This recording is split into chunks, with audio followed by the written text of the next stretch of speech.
The trial for the man accused of stabbing a local mailman to death in Clackamas County will soon get underway after a full day of jury selection. Fox 12 initially covered this story last year when the stabbing first happened. Our Spencer Schott continues to follow this case and sat in the courtroom this afternoon. So, Spencer, what happened today? Well, Pete, Nora, we were supposed to hear opening statements today, but because there were some issues with the jury selection process, the trial of Chad Westover is scheduled to start tomorrow. The suspect in this case, 52-year-old Chad Westover, is pleading not guilty to the charges of second-degree murder, first-degree assault, and unlawful use of a weapon in the 2024 murder of his neighbor, Tristan Thomas.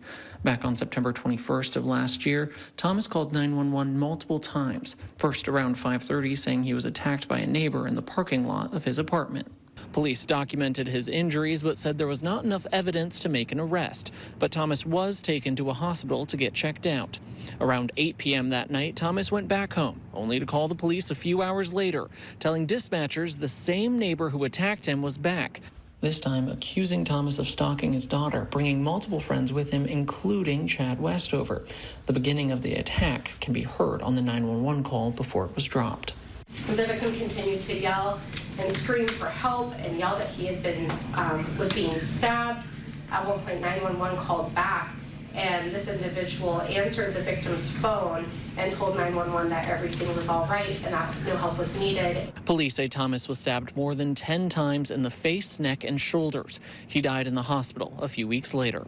I think we'll be relieved to get this trial behind us.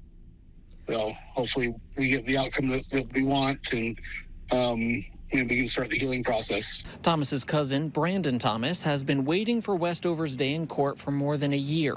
He and the rest of the Thomas family are hoping for a guilty verdict and a harsh sentence. He needs to spend the rest of his life in jail. I don't think he needs to be out in society. I think he's a very dangerous individual.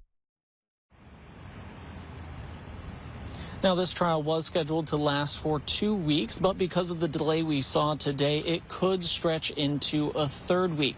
There's also another woman, Samantha Christensen, who is facing charges with tampering of evidence related to Thomas's death. Her trial is set to start in November. Reporting live in Clackamas, Spencer Schott, Fox 12 Oregon. Spencer, thank you.